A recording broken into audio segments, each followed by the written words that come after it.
A Vort from the Rebbe on this week's Parshas Shelach. In Parshas Shelach, it talks about the mitzvah of giving challah, taking off challah. The first dough, the first part of the dough has to be given to Hashem. You should give the first of your dough to Hashem. And also talks about the prohibition of avodah, of idol worship. And they're written next to each other. And the Medrash says, Loma nismach Parshas challah la Parshas avodah. Why did the Torah put the parsha of the mitzvah of taking off challah to the parsha of avodah? To tell you that anybody who keeps the mitzvah of challah destroy kilu, almost like he destroys avodah. Anybody who does not keep the mitzvah challah, he allows avodah to exist. And the Rebbe asks, first of all, what's the connection between the two mitzvahs of challah and avodah? Challah is one mitzvah out of 613. It's one of the simple mitzvahs. And avodah is a major fundamental idea in Yiddishkeit. So what's the connection between the two? And then another question, the Lashon of the Medrash. The Medrash says that if you keep challah, it's as if you destroyed avodah zarah. If you don't keep, as if you're allowing it to exist. As if saying there is an avodah zarah in existence. By keeping challah, you're destroying the avodah zarah. If you don't keep it, you allow it to exist. It should have said differently. It says if there is a connection between challah and avodah zarah, it should have said if you keep challah, then you deny avodah zarah. You don't accept avodah zarah. If you don't keep challah, you're like worshipping avodah zarah. But the way the Medrash writes it is as if there is an avodah zarah already. The question, do you mevatel it, do you destroy it, or do you allow it to exist? What's the existing avodah zarah?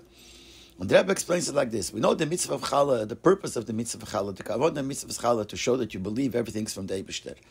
You believe that even though in order to get the bread, you had to plow and plant and things grow and you cut the cut and then you make flour and you make bread. It's a job that you have to do.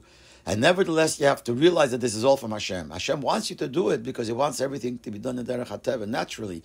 But it's all coming from Hashem.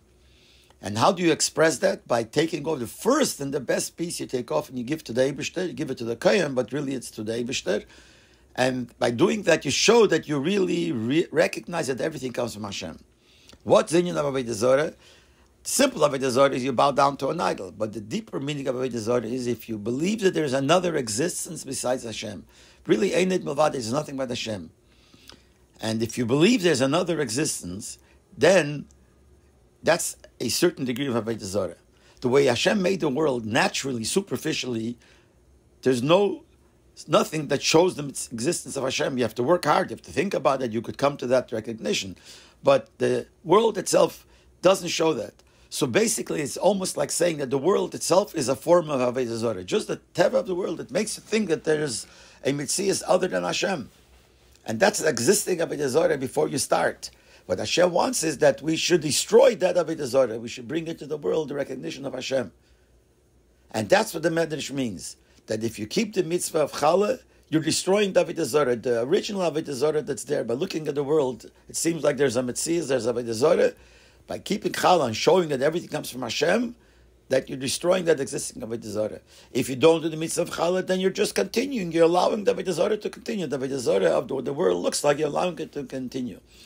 But this shows us the importance of the mitzvah of challah, not just as the mitzvah itself, that this shows that we believe and we know that everything that we do is nothing but the will of Hashem, and that is a foundation of Yiddishkeit, similar to the Aveda of avodah zarah, not the worship of avodah zarah, but on the other hand, to believe that Eined Milvad, there's nothing but Hashem.